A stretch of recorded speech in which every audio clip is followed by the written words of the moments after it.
My name is Audrey Hayes. I am 31 years old, and I audit ghosts for a living. As a forensic accountant, I trace hidden assets, offshore accounts, and the lies wealthy people tell to keep their money.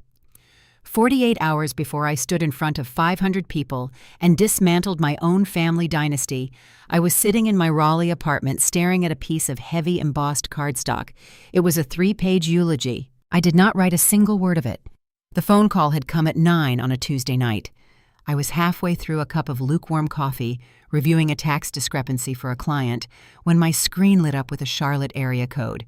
It was Sylvia, my father's second wife, the woman who moved her designer luggage into our house 3 weeks after my mother signed the divorce papers. "Richard is gone, Audrey." Her voice was flat. She sounded like she was canceling a tennis lesson rather than announcing her husband's death. I set my pen down. I had not seen my father in 16 years. He missed my high school graduation to play in a regional golf tournament. He missed my college graduation because he was closing a commercial real estate deal. Now he was dead. I waited for the familiar sting of rejection, but my chest felt empty, just cold, hollow space. "The service is Saturday," Sylvia continued, her tone shifted, taking on the sharp, clipped edge of a project manager. "The incoming corporate board is flying down from Chicago. You need to speak." I asked her why she wanted the estranged daughter at a microphone. "We wrote something up for you," she said, ignoring my question entirely. "It focuses on your father's generosity, specifically his quiet work with the Ashworth Family Charity Foundation.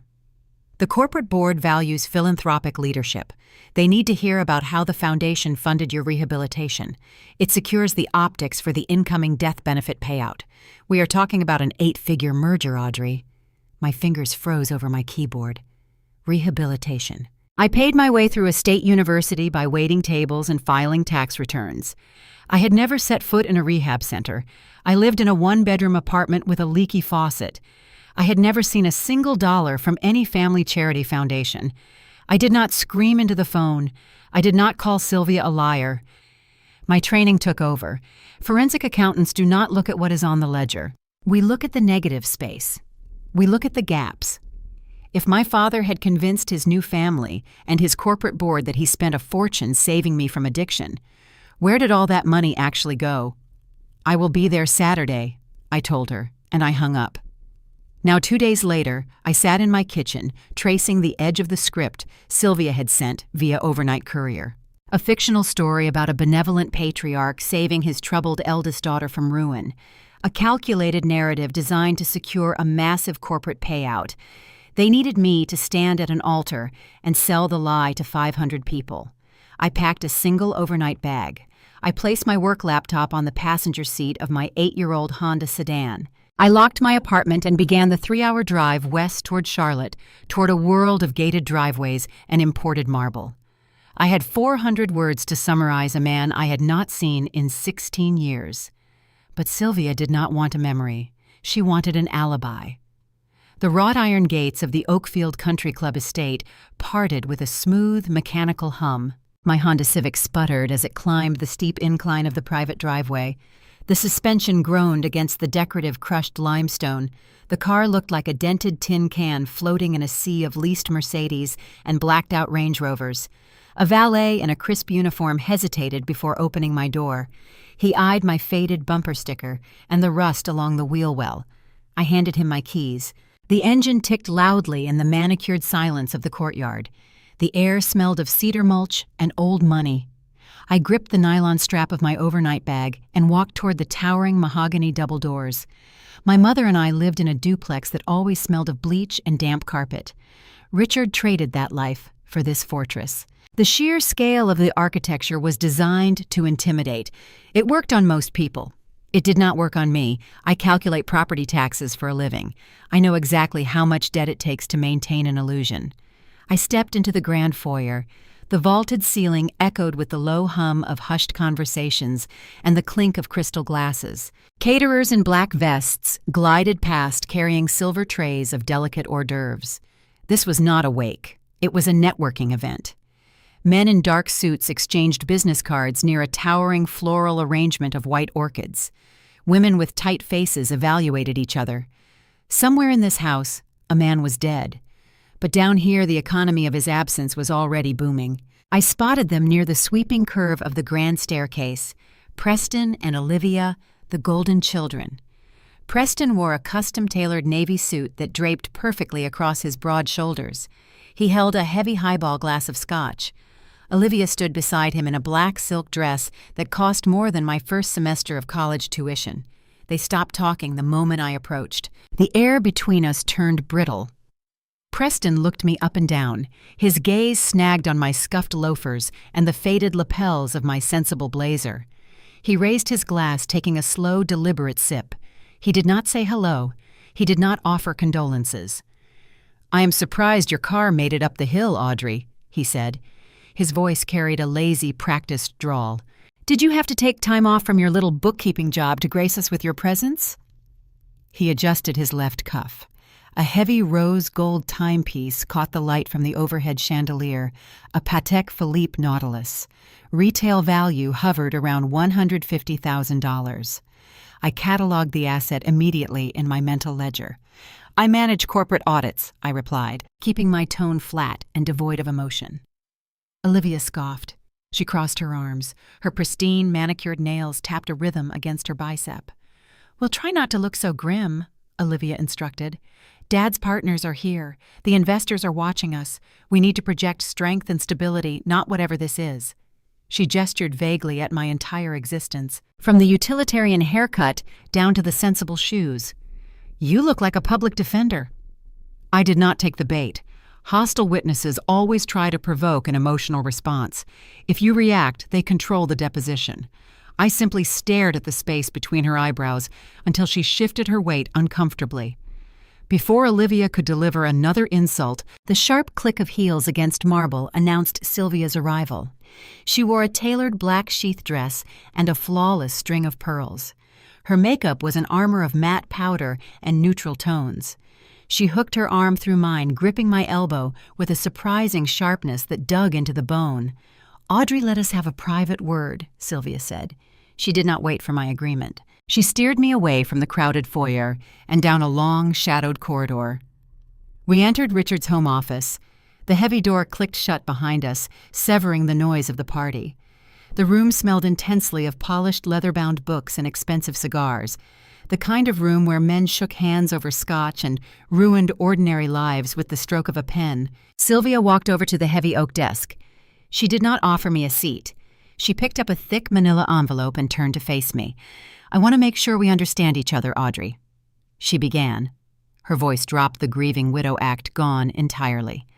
"The board of directors is evaluating our stability. The merger with the Chicago firm finalizes on Monday morning. The death benefit clause in your father's contract requires the family to present a unified charitable front. We cannot have any loose ends." She slid the envelope across the polished wood surface. I stepped forward and opened it. Inside rested a fresh, pristine copy of the eulogy printed on thick cotton paper, and tucked behind the script was a cashier's check payable to Audrey Hayes in the amount of $10,000. I stared at the black ink, the zeros lined up in a neat row. "Consider it a gift for your cooperation," Sylvia continued. She crossed her arms, mirroring her daughter's posture. "Your father was a complex man, but he wanted you taken care of. Read the script on Saturday. Hit the talking points about the charity foundation. Show some gratitude for the rehabilitation funds. Do that, and the money is yours, free and clear." I knew exactly what this piece of paper represented. Hush money, a cheap down payment on a manufactured history. Sylvia watched my face intently, searching for a spark of defiance. She was waiting for me to act like the bitter, abandoned daughter. If I threw the check back at her, they would know I was a threat. They would change the security codes, lock down the servers, and hire private security to throw me off the grounds.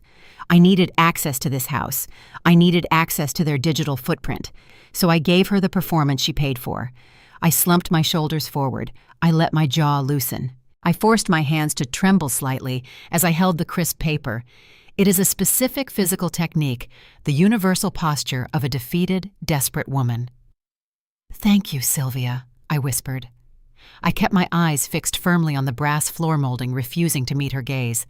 The collection agencies have been relentless lately. I did not know how I was going to make rent next month. I really needed this." Sylvia exhaled a long breath. The rigid tension left her shoulders. Her lips curled into a tight, triumphant smile. She placed a manicured hand on my arm. Her touch felt like dry ice. "Your father always knew what was best, Audrey," she murmured. "Just read the words exactly as they are written. We will handle the rest of the estate. Go mingle. Get something to eat from the caterers." She dismissed me with a flick of her wrist. She turned her back and began organizing files on the credenza. She truly thought she had won. She believed poverty made people stupid. I folded the $10,000 check carefully and slid it deep into my blazer pocket. I walked back out into the long corridor. The heavy oak door clicked shut behind me. Instantly, my posture snapped back to rigid attention. The manufactured tremor in my hands vanished. My heart rate steadied. They thought they had bought my loyalty for 10 grand. They had no idea my hourly auditing rate was higher than Preston's entire liquid net worth. I walked into the center of the room. The party had grown louder. The quiet murmurs escalated into confident declarations of market trends and stock valuations. I navigated the perimeter, keeping my back close to the expensive silk wallpaper. Observation requires stillness. The best auditors do not ask questions. They watch where the eyes go, and they watch where the hands go. Preston held court near a towering marble fireplace. 4 older men stood around him. They wore the kind of tailored suits that indicated board-level authority. Preston was pitching. His voice carried the slick, polished cadence of a man who spent more time watching motivational seminars than reading financial reports. He held his smartphone high. The screen glowed with a dark, minimalist interface. "It is about decentralized synergy," Preston told the executives. "The legacy banking system is a dinosaur. Our platform bypasses the traditional friction points. We are streamlining peer-to-peer asset management. You gentlemen need to get in on the ground floor. Download the beta right now. The QR code is on the display stands by the bar." The older men nodded. They did not understand the terminology. People rarely question technological jargon when it is delivered with enough arrogance. They pulled out their own devices and aimed their cameras at the small acrylic signs scattered across the room. I stepped toward the bar and poured a glass of sparkling water. I kept my gaze fixed on Preston. He smiled broadly, shaking hands and accepting quiet praise, but his left hand betrayed him. While his right hand gestured expansively, his left hand plunged into his trouser pocket. He pulled out a heavy set of car keys. Dangling next to the fob for his imported sports car was a rectangular piece of brushed steel. It looked like a premium flash drive, but the square indentation on the surface gave it away. A biometric hardware wallet, a physical vault for untraceable digital currency. Preston rubbed his thumb obsessively over the fingerprint scanner up and down, back and forth. It was a self-soothing mechanism, a physical tell. Men who build legitimate businesses do not constantly check their pockets to ensure their money is still there. Men who handle phantom assets are always terrified the illusion will evaporate. I set my glass down. I pulled my own phone from my blazer. I aimed the camera at the acrylic sign resting next to a bowl of sliced lemons. The screen recognized the code. A download prompt appeared. I tapped accept. The application icon materialized on my home screen. It featured a sleek geometric logo that looked expensive and hollow. I retreated to the second floor. The mahogany staircase curved upward into a dimly lit hallway lined with oil paintings. Sylvia had assigned me a guest bedroom at the far end of the corridor. The placement was deliberate. Keep the unwanted element out of sight. I opened the heavy door and locked it behind me. The room felt like a high-end hotel suite, sterile and untouched. Thick velvet drapes blocked out the moonlight. A pristine duvet covered a king-sized bed. I ignored the luxury. I walked straight to an antique writing desk pushed against the far wall. I unzipped my overnight bag and pulled out my work laptop. My machine was thick and heavy. It lacked the slim aesthetic of Preston's devices, but it contained enough processing power to map a corporate supply chain in seconds. I booted the operating system. The screen cast a pale blue light across the dark wood of the desk. I connected my phone to the laptop using a braided cable. I transferred the application package file directly onto my hard drive. Forensic accounting evolved a decade ago. We do not just hunt for hidden ledger entries anymore. We hunt through code. Money is nothing but data now, and data always leaves a trail. I opened a decompiling program. The software began stripping away Preston's expensive graphical interface. The slick animations and minimalist menus dissolved. The raw underlying architecture spilled across my monitor in dense blocks of text. I leaned forward, resting my elbows on the desk. The quiet hum of the laptop fan filled the silent room. I searched the source code for standard financial protocols. Legitimate banking applications possess layered security infrastructure. They have encrypted user databases, complex transaction verification loops, and multiple authentication gateways. Preston's app had none of these things. I scrolled through the network request files. The user inputs did not go anywhere. The login screens accepted any random string of characters. The transaction buttons triggered visual animations, but generated no actual mathematical changes. It was a digital movie set. The storefronts were painted cardboard propped up by wooden beams. The application possessed no functional payload. It was a prop designed to impress old men who did not know how to read software architecture. But there was one anomaly. Buried deep within the background processes, executing silently away from the user interface, was a single active connection. An application programming interface endpoint, a designated channel designed to communicate with an external server. I highlighted the specific string of code. I initiated a trace on the destination Internet Protocol address. The signal left my laptop. It bounced through a virtual private network in Switzerland. It jumped to a proxy node in Iceland. Whoever set up this routing sequence paid a premium to mask the geographic location. But automated digital forensic tools work faster than human caution. My software unraveled the proxy layers one by one. The final destination pinged back onto my screen. A private server farm located in the Cayman Islands, a jurisdiction famous for maintaining impenetrable corporate secrecy. I intercepted a formatted data packet the application was attempting to send. It was a simple automated ping, a scheduled request designed to query a ledger balance and confirm the offshore server was still active. I isolated the return transmission. The Cayman server responded with a brief string of numeric values. I ran the raw data through a conversion script. The numbers translated into standard currency format. A green digit materialized against the black background of my terminal window. 2,400,000. I stopped typing. The quiet hum of the laptop fan seemed to vanish. The air in the room grew very thin. I stared at the glowing green numbers. My grandmother had spent 40 years managing the inventory floor of a textile mill. She saved every spare dollar she earned. She lived in a modest house and drove a reliable car so she could build a safety net for my future. When she passed away, she left a trust intended to pay for my education and provide financial security. My mother fought to protect that trust during the divorce proceedings. Richard had intercepted it, claiming legal guardianship of the assets. He promised the court the money would remain untouched until my 25th birthday. I never saw a single cent. I took out federal loans to pay for my tuition. I ate instant noodles in my cramped apartment while studying for my licensing exams. Richard told my mother the market crashed and the investments evaporated. He framed it as an unfortunate economic tragedy. It was not a tragedy. It was a theft. And now I knew exactly where the ghost money lived. Preston's app did not sell software. It did not do anything at all. But its back end routed to an offshore account holding exactly $2.4 million. The exact amount my late grandmother left me. The green numbers glowed on my monitor. 2,400,000. But tracing a final balance is only half the job. An auditor must map the plumbing. Money never moves from a locked domestic inheritance account into a Cayman Islands shell company without leaving a trail of legal friction. I needed to understand how the capital bypassed federal banking alarms. I opened a port scanner and directed the software at the local network of the Oakfield estate. Wealthy people frequently prioritize convenience over security.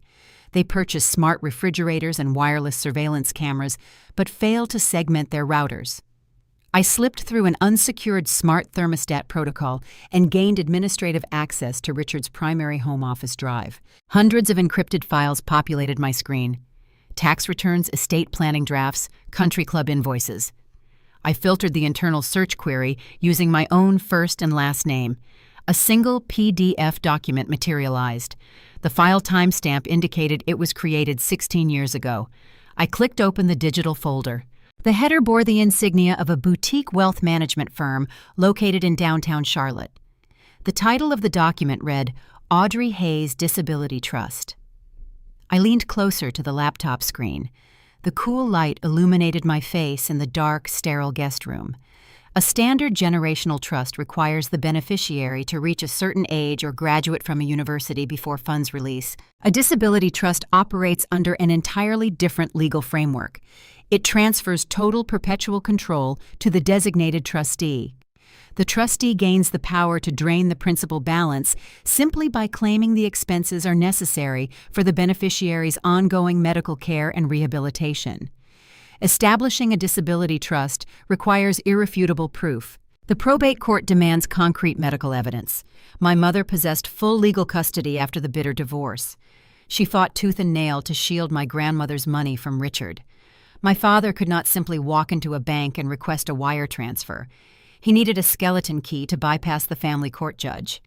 I scrolled to the second page of the PDF. It was a clinical evaluation.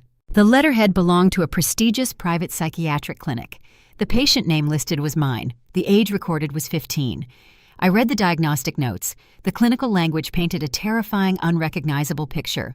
Severe paranoid delusions, chronic institutionalized addiction, total cognitive deterioration. The formal assessment concluded that the minor in question was a permanent danger to herself and lacked any capacity for future financial or personal autonomy. It recommended an immediate, irrevocable guardianship transfer to the father due to the mother's alleged negligence. My stomach tightened into a hard knot. The quiet hum of the laptop fan faded into the background. When I was 15, my parents went through their toxic separation. I struggled to sleep. My mother sent me to a grief counselor for 3 simple sessions. We talked about coping mechanisms and basic breathing exercises. That was the extent of my mental health history. Richard took those 3 mundane therapy sessions and weaponized them. He purchased a fabricated medical crisis. He submitted this fraudulent evaluation to a sympathetic judge. The court stripped my mother of her financial oversight and granted Richard total control of the assets to fund my imaginary lifelong rehabilitation. I checked the signature at the bottom of the clinical evaluation, Dr. Elias Sterling, Chief of Psychiatry. I ran the name through the internal server files. The search results cascaded down my terminal window. Dr. Sterling did not just operate a private clinic. He held a permanent seat on the board of directors for the Ashworth Family Charity Foundation, the same philanthropic foundation Sylvia bragged about on the phone, the same foundation designated to receive the incoming corporate death benefit merger. I needed to see the expense reports. If the trust funded my fictional rehabilitation, where did the capital actually flow over the past decade? I accessed the foundation ledger. The disbursements were bold and frequent. Cash transferred into Preston's fake technology startup to simulate investor seed funding. Tuition payments directed to Olivia's Ivy League university. Then I saw the recurring event expenditures. A specific vendor caught my attention, a premium botanical importer based in France. I clicked on the most recent invoice processed mere hours after Richard died, $35,000 for rare imported white orchids. My mind flashed back to the grand foyer downstairs, the towering floral arrangements framing the sweeping mahogany staircase, the pristine white petals breathing expensive fragrance into the air, the ultimate symbol of Sylvia's pristine mourning. They did not pay for those flowers with their own success. They bought them with my stolen future. Every petal represented a textbook I could not afford. Every arrangement stood as a monument to the lies they filed in court. My grandmother's lifetime of manual labor in a textile mill paid for the aesthetic of my father's wake. The digital clock in the corner of my screen shifted to 6 o'clock in the morning. Thin slivers of pale gray dawn crept through the edges of the heavy velvet curtains. I had not slept. My eyes burned from the harsh glare of the monitor. But fatigue is a secondary concern when you hold the blueprints to a criminal empire. I closed the laptop and secured it inside my overnight bag. I washed my face with freezing water in the adjoining bathroom. I smoothed the wrinkles from my sensible blazer. The manufactured desperation I fed Sylvia last night needed to hold for a few more hours.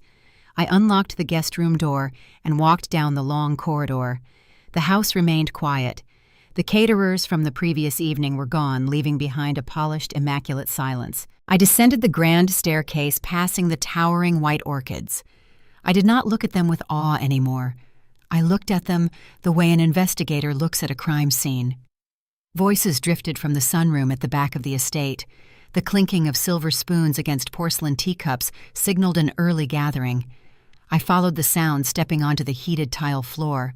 The sunroom featured floor-to-ceiling windows overlooking a pristine golf course. The morning light caught the steam rising from a silver coffee urn.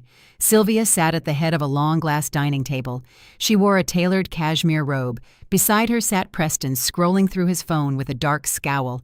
Across from them sat a man I had never seen before. He possessed silver hair and a neat, trimmed beard. He wore a tweed jacket over a crisp turtleneck. He projected an aura of deep intellectual calm.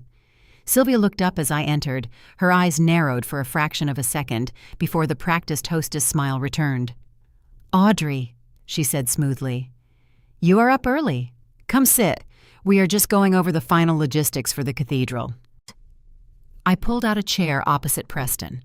A private chef placed a cup of black coffee in front of me. I kept my posture small. I curled my shoulders inward, playing the role of the broken, grateful daughter. Sylvia gestured gracefully toward the older man. "Audrey, I want you to meet an old, dear friend of your father. This is Dr. Elias Sterling. He flew in from Boston last night to support the family. Elias serves on our charity board." The doctor smiled warmly. He possessed kind, crinkling eyes, the kind of eyes designed to make vulnerable patients feel safe. He extended a manicured hand across the glass table. "It is a profound sorrow to finally meet you, Audrey," the doctor murmured. "Your father spoke of you often. He carried a heavy heart regarding your struggles, but he was always so proud of your ongoing recovery." I looked at his outstretched hand. The skin was smooth, unblemished by any hard labor. I saw the heavy gold signet ring on his pinky finger. I thought about the signature on the forged evaluation, the dark ink that legally erased my sanity, the stroke of a pen that handed Richard the keys to my inheritance. I did not recoil. I reached out and shook his hand. His grip was firm and reassuring. "Thank you, doctor," I replied. My voice remained soft, perfectly calibrated to sound frail. "It has been a long, difficult road. I am just grateful for everything the Foundation provided." Dr. Sterling patted the back of my hand. "We are all here for you now," he said. I pulled my hand back and wrapped my fingers around the warm porcelain of my coffee cup. I took a slow, deliberate sip. The dark liquid burned my throat, offering a sharp, grounding clarity. My father didn't just abandon me. He declared me legally insane so he could drain my future. And the doctor who signed the papers was sitting at my breakfast table. I left the sunroom and the sickening warmth of the corrupt psychiatrist behind. The heavy grandfather clock in the central hallway chimed 8 times. The resonant brass tone signaled a drastic shift in the atmospheric pressure of the Oakfield estate. The quiet mourning period evaporated. The house instantly transformed into a frantic staging ground for a high-stakes corporate theater production. Delivery trucks idled in the circular driveway. Their diesel engines rumbled against the pristine morning air. Teams of florists hauled massive iron urns filled with imported weeping willows and more of those stolen white orchids. Caterers in matching gray uniforms barked logistical commands, carrying silver chafing dishes and crates of crystal champagne flutes toward the outdoor reception tents. Wealthy people do not grieve like ordinary citizens. They orchestrate. A funeral in this social bracket is a final status symbol. It serves as a designated networking hub where power consolidates and weaknesses are evaluated. Every detail must project unshakable financial stability. I navigated through the chaotic corridors, keeping my shoulders pulled tight. A hurried tailor holding a velvet garment bag brushed past me without offering an apology. He clearly categorized me as support staff. I preferred the anonymity. Invisibility is a tactical advantage when you are preparing to dismantle an empire. I retreated to my assigned guest suite to prepare for the cathedral. I unzipped my canvas duffel and extracted my designated armor, a simple navy blue blazer and a plain charcoal skirt. The fabric carried a faint, unnatural sheen from enduring too many cycles at discount dry cleaners. The stitching near the cuffs was slightly frayed. It was utilitarian clothing designed for long hours analyzing spreadsheets in windowless office buildings. It offered zero aesthetic value. It existed purely for function. I slid my arms into the cheap polyester lining. The stiff material restricted my movement. I stood in front of the ornate gilded mirror and evaluated my reflection. I looked exactly like the person Sylvia wanted the corporate board to see. A drab, unremarkable dependent, a broken daughter propped up by the benevolence of the Ashworth Family Charity Foundation. I checked my pocket to ensure the $10,000 bribe check remained secure. I added my mobile phone and the small recording device I always carried for client depositions. I did not need designer silk to win this battle. I only needed evidence. I stepped out of the guest room and walked down the long second-floor gallery. The thick carpet absorbed the sound of my sensible shoes. I intended to head straight for the designated fleet of black sedans idling out front, but the heavy double doors to the master suite stood wide open. The master suite resembled a high-end dressing room before a fashion runway walk. Bright circular vanity lights illuminated the vast space. The scent of expensive aerosol hairspray and burnt sugar from a curling iron hung thick in the air. Olivia sat in the center of the room, perched on a tufted velvet stool. Two professional stylists hovered around her. One pinned elaborate curls into a severe, elegant updo. The other dusted a shimmering contour powder across her high cheekbones. Olivia wore a breathtakingly severe black crepe dress. The neckline dipped into a dramatic structured plunge. She looked less like a grieving daughter and more like a monarch preparing for a coronation. She caught my reflection in her massive vanity mirror. Her dark eyes swept over my frayed lapels and drab charcoal skirt. The stylist paused, holding a makeup brush in midair. "Are you seriously wearing that?" Olivia asked. Her voice sliced through the hum of the styling tools.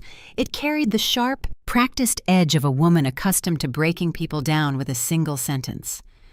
I stopped in the doorway. I kept my posture meek. "Yes," I replied, keeping my tone flat. "It is my best suit." Olivia sighed. She rolled her eyes toward the vaulted ceiling, as if asking the universe for patience.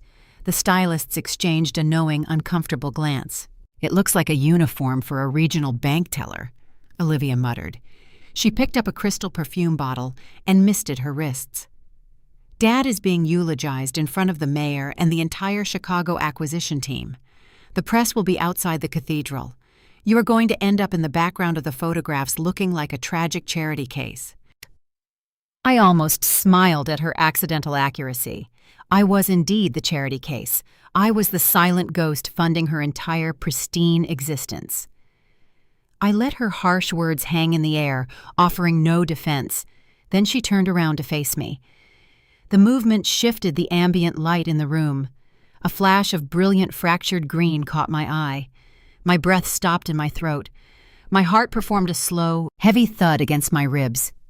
Resting against Olivia's collarbone, directly in the center of the dramatic plunging neckline, was a pendant, a large rectangular cut emerald surrounded by a delicate lattice of twisted antique gold.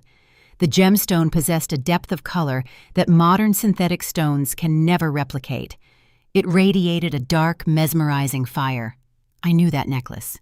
I knew every millimeter of its gold setting. I knew the microscopic inclusion hidden near the bottom left prong. It belonged to my mother. The emerald was a generational heirloom. It arrived in America with my great-grandmother passed down through a lineage of hard-working women who guarded it as their singular piece of true financial security. My mother wore it exactly once a year. She clasped it around her neck on her anniversary, radiating a rare, fragile pride. During the toxic divorce proceedings, the necklace vanished from my mother's jewelry box. She tore our small duplex apart, weeping in sheer panic. She filed a formal police report, begging the local authorities to investigate. Richard stood before the mediation judge and swore he never touched it. He suggested my mother misplaced it during a manic episode. Later, he privately claimed he pawned a few unnamed assets to cover their shared legal debts. My mother grieved the loss of that emerald more than the loss of her marriage. It represented her history. It represented her bloodline. Richard stripped it away, leaving her with nothing but a broken home and a mountain of legal bills. And now here it sat gleaming against the flawless skin of the favored second daughter. Richard did not pawn the heirloom to pay legal debts. He stole it from my mother's bedroom. He locked it in a safe. He kept the stolen heritage of his discarded family and rebranded it as a gift for his new preferred child. The depth of the cruelty defied basic logic. It was a cold, calculated psychological theft. The shock tried to push its way into my throat. The urge to lunge forward to rip the delicate gold chain from her neck spiked through my nervous system. I could feel the adrenaline flooding my veins, demanding immediate violent action. I forced the adrenaline down. I locked it inside a mental vault. Forensic accountants do not throw tantrums. We do not engage in petty physical altercations over stolen property. A screaming match would only result in my forced removal from the estate. It would alert Sylvia to my true intentions. Instead, I initiated a mental calculation. Grand larceny possession of stolen property valued over $50,000 interstate transport of stolen goods. I cross-referenced these felonies against the active police report my mother filed nearly 2 decades ago, a report I conveniently kept digitized on my secure cloud server. I did not need to snatch the necklace. I possessed the legal leverage to make her hand it to me in front of the entire corporate board. I forced my facial muscles to relax. I widened my eyes, mimicking a look of innocent admiration. "That is a beautiful piece of jewelry," I said. My voice did not shake. It came out soft and compliant. "The color is striking. It suits you." Olivia puffed her chest out slightly. The compliment stroked her fragile ego. She reached up and grazed the surface of the green stone with her manicured fingertips. The twisted gold chain shifted against her collarbone. "Dad bought it for my 18th, she boasted. I smiled politely, wondering how she would look taking it off in front of 500 people. The convoy of black town cars departed the Oakfield estate under a gray, overcast sky. I sat in the rear of the third vehicle, staring out the tinted windows as the manicured suburbs faded into the towering steel geometry of downtown Charlotte. The ride offered total silence. No one spoke to me. The driver navigated the morning traffic with practiced precision, pulling up to the curb of a staggering Gothic cathedral. Stone gargoyles peered down from the high arches. Local news reporters clustered behind velvet ropes holding microphones and heavy broadcast cameras. Richard Ashworth was a prominent regional figure.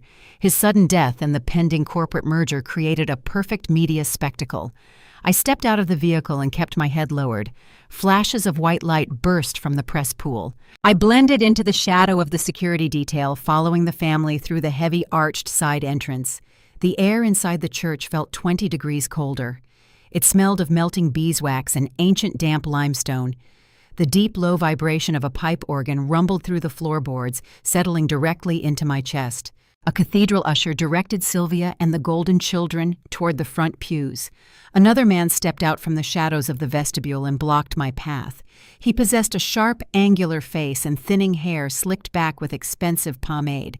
He wore a charcoal-tailored suit that looked identical to the ones the corporate board members wore, but the fabric bunched slightly around his shoulders. He was a man desperately trying to project authority while drowning in chronic stress. This was Thomas, the primary estate attorney. Thomas spent the last 2 decades operating as the legal janitor for my father. When Richard needed a tax loophole exploited, Thomas drafted the paperwork. When Richard needed a hostile real estate acquisition buried under layers of shell companies, Thomas created the corporate structures. He was a sycophant who derived his entire social identity from standing in the proximity of real power. "Ms. Hayes," Thomas said, his tone lacking any trace of warmth. "Come with me, please." He turned and walked down a narrow stone corridor without waiting for my response. I followed him, analyzing his gait. His steps were quick and uneven, the muscles in his neck pulled tight. He opened a thick wooden door leading into a private VIP holding room. The chamber served as a staging area for clergy and special guests before major ceremonies. It featured dark oak paneling and a large stained glass window that threw fractured red and blue light across a polished mahogany conference table. Thomas closed the door. The heavy latch clicked, echoing in the small space. He walked to a crystal pitcher resting on a side table and poured himself a glass of water. His hand shook slightly, causing the glass to rattle against the crystal rim. He set the pitcher down and turned to face me. He picked up his unlocked tablet, placing it flat on the mahogany table right next to where I stood. Then he reached into his leather briefcase and extracted a manila folder. "We need to formalize a few final details before you take the podium," Thomas began. He tossed a thick stack of stapled papers onto the table. I looked down at the document. The bold header text indicated a strict non-disclosure agreement. I leaned forward, allowing the edge of my canvas tote bag to rest flush against his tablet. Hidden inside the lining of my bag sat a modified pocket-sized data extraction device. It functioned as a localized network sniffer. As long as it remained within 3 inches of an active unencrypted device, it could mirror the local cache in under 2 minutes. I tapped the hidden activation button through the fabric of my bag. A tiny internal vibration confirmed the data transfer protocol had initiated. I needed to buy myself 120 seconds. I read the first paragraph of the contract. The stipulations were draconian. It demanded my permanent silence regarding any financial transactions, personal history, or estate details involving Richard Ashworth. The penalty for breaching the agreement involved immediate unshielded litigation and staggering financial restitution. "I do not understand," I said, letting my voice waver. "I thought Sylvia only wanted me to read the eulogy. Why am I signing a gag order?" Thomas scoffed. He unbuttoned his suit jacket and leaned his hands flat against the table. He crowded my physical space, trying to use his height for intimidation. "You are signing it because I do not trust you," he snapped.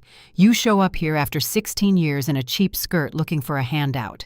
Sylvia might believe that $10,000 check bought your cooperation, but I know how people like you operate. You wait for a vulnerable moment, and then you attempt to extort the estate." I recoiled, pulling my shoulders up to my ears. I acted deeply offended. "I do not want to extort anyone," I whispered. "I just want to deliver the speech and go back to Raleigh. I have a career. I work for a reputable accounting firm." Thomas let out a sharp, cruel laugh. "Your career is a joke, Audrey. You are a mid-level numbers cruncher in a secondary market. I have partners on speed dial who could dismantle your entire firm before lunch. If you deviate from that script by a single syllable, I will personally call the ethics board and have your certified public accountant license permanently revoked. I will blacklist you in every financial sector on the Eastern Seaboard. You will be auditing cash registers at rural gas stations for the rest of your life." I forced a tear to well up in the corner of my eye. I stared at the floor. The progress bar on my hidden device sent a double pulse against my thigh. 60 seconds left. I needed him to keep talking. I needed him to feel an overwhelming sense of superiority. "Why is the eulogy so important?" I asked, maintaining a frail, trembling tone. "Why does the corporate board care about a charity foundation? Arrogance is a predictable liability. When a narcissist believes he has broken his target, he cannot resist the urge to brag about his own structural intelligence." Thomas took the bait. "Because the Chicago acquisition team is looking for a reason to walk away." Thomas sneered. "The parent company CEO is a numbers purist. He wants to back out of the merger, and if he backs out, the Ashworth estate implodes." He stepped closer, the scent of stale alcohol and expensive cedar cologne radiating off his collar. "Your father was a genius at projecting wealth," Thomas continued, his voice dropping to a harsh whisper. "But he built this entire empire on leveraged debt. He borrowed against the Oakfield property.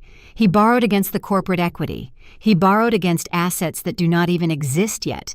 The only thing keeping the creditors from foreclosing on everything Sylvia owns is the pending signature on that corporate merger." The pieces of the financial puzzle snapped into perfect alignment inside my head. The panic, the frantic staging of the funeral, the sudden desperate need to include the discarded daughter. "The death benefit payout is contingent on maintaining the brand value of the Ashworth name," Thomas explained. "The philanthropic angle is our shield. When you stand up there and testify that Richard used his vast wealth to save you through his charity foundation, the Chicago board will see a marketable humanitarian legacy. It seals the deal. The capital unlocks. The debt vanishes." A final long vibration buzzed against my leg. The data extraction was complete. I had his emails. I had his text message archives. I had the raw metadata of every illegal offshore wire transfer he authorized for my father over the past decade. I slowly lifted my head. I let the manufactured fear drain away from my facial muscles. The frail, trembling daughter vanished, leaving behind the cold, calculating architecture of a senior forensic auditor. I looked Thomas directly in the eye. I did not blink. "I understand the stakes perfectly now, Thomas," I said. My voice no longer wavered. It rang out smooth and solid, echoing off the stone walls of the private room. Thomas blinked. The sudden shift in my demeanor broke his rhythm, his brow furrowed in brief confusion. He expected continued sobbing. He expected submission. "Good," he managed to say, though his tone lost a fraction of its venom. "Sign the document. The service begins in 10 minutes. I picked up the silver pen resting on the table. I hovered the ink over the signature line. Then I set the pen down gently on top of the contract, leaving the paper blank. I slung my canvas tote bag over my shoulder. I turned toward the heavy wooden door. "Where are you going?" Thomas demanded, his face flushing a dull, angry red. "Sign the paper, Audrey." "I will stick to the script," I promised. I reached out and gripped the brass door handle. Thomas leaned in, smelling of expensive scotch and cheap desperation. "You are a nobody accountant," he hissed. He had no idea the nobody had just cloned his iPad. I left Thomas standing in the silent holding room and followed a private security contractor down a narrow limestone corridor. We emerged from the shadows of the basilica into the humid, midday Charlotte air. A stretched black luxury sport utility vehicle idled near the rear loading dock. Its dark-tinted windows reflected the towering Gothic architecture. We were already on the cathedral grounds, but entering through a side door did not align with Sylvia's public relations strategy. The incoming corporate acquisition board and the local media press pool were gathered at the grand front steps. Sylvia required a unified, highly publicized arrival. She needed the cameras to capture the grieving, cohesive family stepping out of a premium vehicle together. It was a required piece of corporate theater. The security guard opened the heavy reinforced passenger door. I climbed into the rear cabin. Sylvia and Olivia already occupied the backward-facing leather bench. They sat perfectly rigid, refusing to acknowledge my presence. Preston occupied the seat directly across from me. The heavy doors thumped shut, sealing us inside the climate-controlled cabin. The driver shifted the transmission into gear, and the vehicle began its slow crawl around the sprawling perimeter of the church block. The interior of the vehicle smelled intensely of polished leather and Olivia's suffocating floral perfume. But beneath those expensive scents lingered the sharp, unmistakable odor of human panic. Preston was unraveling. He gripped his smartphone against his ear with white-knuckled intensity. Beads of moisture gathered along his hairline, threatening to ruin his immaculate grooming. A dark patch of dampness had already begun to form beneath the armpits of his custom-tailored wool jacket. He bounced his right knee in a rapid, erratic rhythm, causing the crystal decanters in the center console to rattle gently. "Just keep the staging environment active," he hissed into the phone, keeping his voice low, but failing to mask the sheer terror in his throat. "I do not care what the server hosting fees cost this week. Put it on the corporate credit card. If the application interface goes dark before Monday morning, the Chicago acquisition team will flag the entire portfolio. Keep the lights on." He terminated the call and dropped the phone onto the leather seat. He squeezed his eyes shut and dragged a trembling hand down his face. Preston was always the golden child. Richard handed him every conceivable advantage: private tutors, elite boarding schools, high-level corporate introductions. But structural competence cannot be purchased. Richard bought Preston his first logistics company when he was 22. It collapsed into bankruptcy within 18 months. Richard bought him a second venture in commercial real estate. It folded under a mountain of unmanageable debt 2 years later. This current technology startup was his third and final lifeline, a hollow digital shell funded entirely by my stolen disability trust. Preston knew his software lacked any actual functional utility. He knew the investors evaluating the merger were mere days away from initiating a deep technical audit. The pressure of maintaining the illusion was physically breaking him down. As the vehicle crept toward the front of the cathedral, his left hand dove instinctively into his trouser pocket. I watched his shoulder drop as his fingers located the object hidden inside the fabric. He began rubbing his thumb in a continuous, repetitive circle up and down, back and forth. It was the same self-soothing mechanism I observed the previous night at the Oakfield estate. He was obsessively touching the biometric hardware wallet, the brushed steel vault that granted exclusive access to the offshore payment account containing $2.4 million. He derived his entire sense of security from the physical presence of that device. It was his safety blanket. I knew he would carry it to the funeral. A man harboring that level of financial anxiety never leaves his primary asset unattended in a house full of caterers and strangers. He needed to feel the weight of it against his leg to convince himself he was still a millionaire. I reached down and adjusted the heavy wool overcoat draped across my lap. Hidden deep inside the right pocket of my coat was a duplicate device. I engineered it early that morning in the guest room. Wealthy cryptocurrency enthusiasts heavily favor a specific premium brand of hardware wallets. They are sleek, durable, and easily recognizable. But more importantly, they possess a highly specific physical mass. A standard-issue Ledger hardware wallet weighs exactly 34 grams. If I replaced his device with a standard cheap plastic thumb drive, his muscle memory would trigger an immediate alarm. The human nervous system registers discrepancies in weight and density long before the conscious brain processes the error. An auditor must account for physical mass just as strictly as financial data. I took a broken thumb drive from my forensic kit, hollowed out the plastic casing, and filled the empty cavity with modeling tungsten putty. I utilized a digital pocket scale to calibrate the exact density until the display registered precisely 34 grams. I sealed the casing with a metallic adhesive veneer. To the naked eye and the distracted hand, it felt identical to a premium digital vault. The vehicle slowed to a halt. A low roar of overlapping voices and camera shutters penetrated the thick, insulated glass. We had reached the front steps of the basilica. Sylvia adjusted her black mourning veil. "Remember your posture," she instructed the group, her voice slicing through the tense cabin air. "Project quiet dignity. Do not look directly at the camera lenses." The security guards pulled the exterior door handles. The blinding gray daylight flooded the dark interior. A chaotic wall of reporters, photographers, and curious onlookers strained against the velvet perimeter ropes.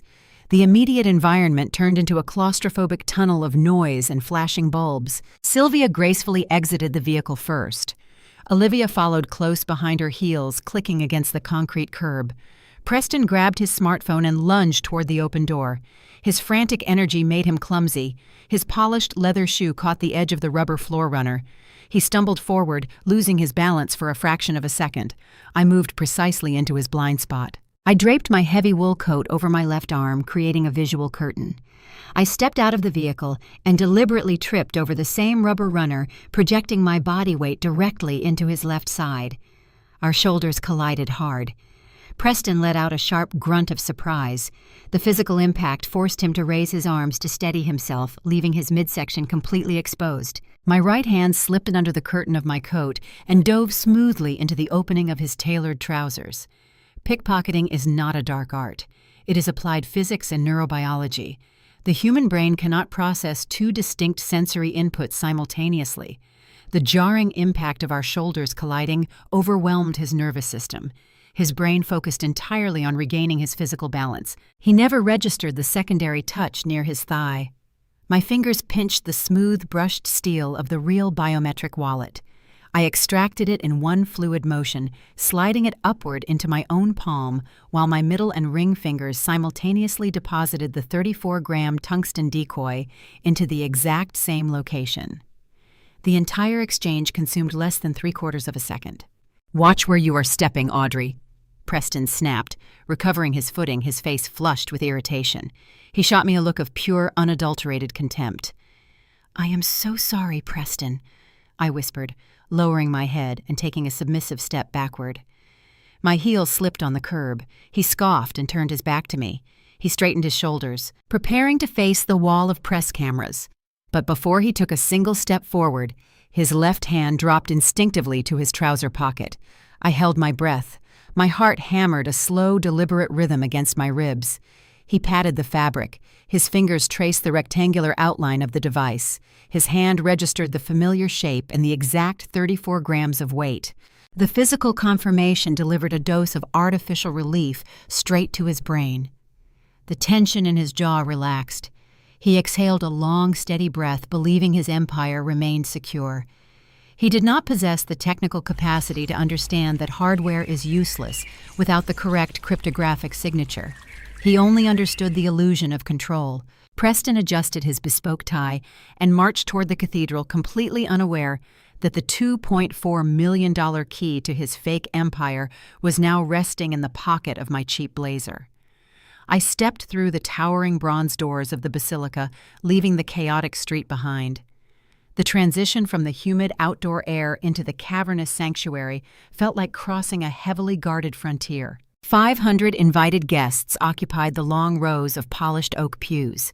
The congregation consisted of regional politicians, influential real estate developers, and upper management executives from various financial sectors. They wore somber expressions, perfectly calibrated for a high society morning event. But their eyes darted constantly around the room. They cataloged who attended, who sat next to whom, and which corporate factions clustered together. A funeral of this magnitude operates as a live ledger of social capital. Every attendee was measuring the fluctuating value of the Ashworth estate in real time. I walked slowly down the central aisle. The heavy fabric of my winter overcoat concealed the rigid, unyielding line of my spine. Deep inside my right pocket, the brushed steel of Preston's stolen digital vault rested heavily against my thigh.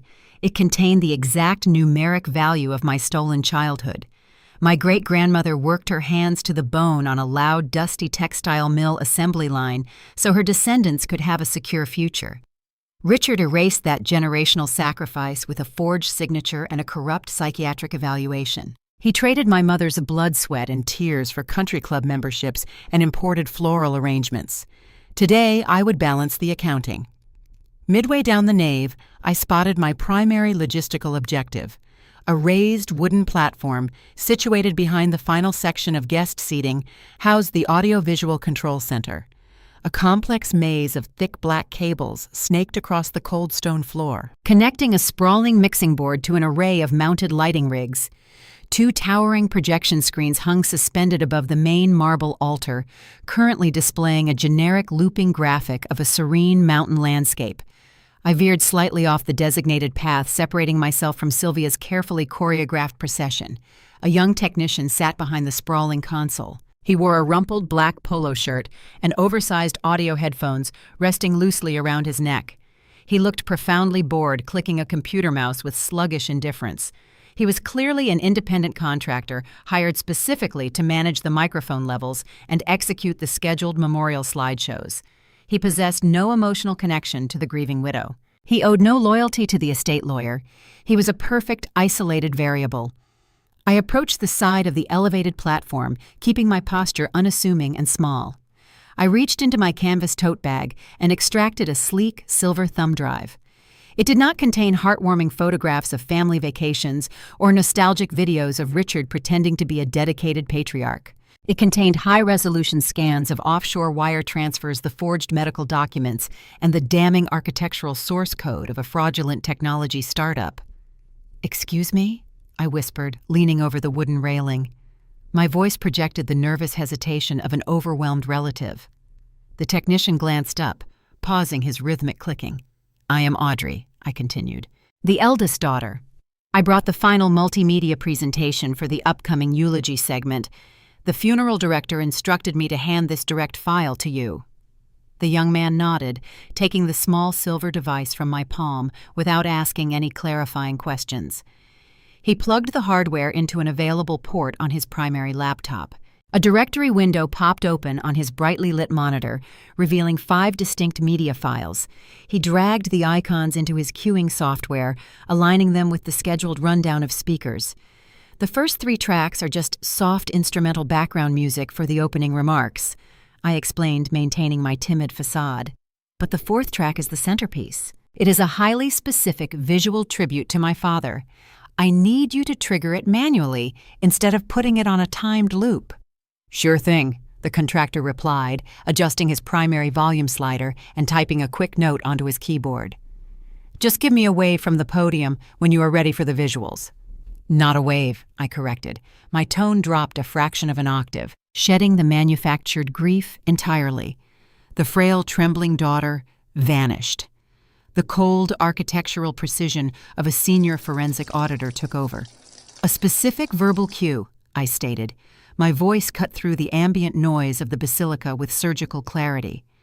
"When I stand at that microphone and say the word legacy, you hit play on the fourth track. Do you understand?" The technician blinked, recognizing the sudden, icy authority radiating from my posture. The boredom evaporated from his face. He sat up straighter, pushing his headphones further back on his neck. "Got it," he said, his voice suddenly respectful. "The trigger word is legacy." I turned away from the technical station and resumed my march toward the front of the basilica. Sylvia, Olivia, and Preston had already claimed their designated positions in the prime front-row seating area. They sat arranged in a picture-perfect tableau of tragic, opulent wealth. Sylvia dabbed her dry eyes with a monogrammed linen handkerchief. Preston stared blankly toward the marble altar, entirely ignorant of the fact that his trousers contained a useless piece of tungsten-weighted plastic instead of his offshore millions. I approached the reserved section, intending to take my assigned seat at the far end of the family row, but a tall, imposing figure blocked the narrow entryway to the wooden bench. He was a man in his late 50s, radiating an aura of ruthless, unshakable competence. He wore a charcoal suit that did not just fit well, it commanded the surrounding space. He lacked the nervous, desperate energy that infected Thomas, the estate lawyer. His eyes were cold, analytical, and devastatingly sharp. He held a thick velvet-bound memorial program in his hands, flipping through the glossy pages with clear, unmistakable disdain. This was the chief executive officer of the Chicago-based parent company, the man holding the ultimate authority. The executive possessing the power to either authorize a staggering corporate merger or plunge the Ashworth estate into immediate catastrophic bankruptcy. He looked up from the velvet program and locked eyes with me. He did not offer a pitying smile or utter empty platitudes about my familial loss. He evaluated my frayed collar, my sensible discount shoes, and my rigid, unyielding posture. He saw past the aesthetic poverty and recognized the structural defiance underneath. We shared a specific rare frequency. We were both individuals who dismantled illusions for a living. I audited tax fraud and traced hidden assets. He evaluated bloated corporate acquisitions and identified structural liabilities. We both spoke the unforgiving language of verifiable data. "You must be Audrey," the executive stated. His voice was a deep, resonant baritone that carried zero warmth. "Your stepmother painted a very different picture of you during our preliminary conference calls. She described a fragile dependent recovering from severe struggles. You do not look fragile." I met his calculating stare with equal intensity. I pushed the role of the broken daughter aside. I did not need to perform for this man. He despised theatricality just as much as I did. Balance sheets rarely reflect reality until you conduct a physical inventory, I replied smoothly. "Sometimes the most valuable assets are hidden off the official ledger." The corner of his mouth twitched upward in a microscopic fraction of a smile. He appreciated the precise terminology. He recognized the underlying metaphor. He snapped the velvet memorial program shut and stepped aside, granting me access to the wooden bench. "I look forward to your remarks, Ms. Hayes," he murmured as I slid past him. "I am highly invested in learning exactly what kind of foundation your father actually built." I took my seat at the end of the pew, leaving a polite 6 inches of distance between myself and Preston. The massive pipe organ above us swelled, playing a somber processional hymn. The heavy vibrations rattled the floorboards beneath my feet. I looked up at the towering stained glass windows. The pieces were all arranged. The corporate buyer was highly skeptical. The estate lawyer was terrified of exposure. The golden son was stripped of his primary financial weapon, and the corrupt psychiatrist sat 3 rows behind me, trusting the fraudulent paperwork he filed 16 years ago. They built a towering skyscraper of debt and deceit, assuming the foundation was secure. They never suspected the architect of their destruction would arrive wearing a cheap polyester blazer. The processional hymn faded into a reverberating silence.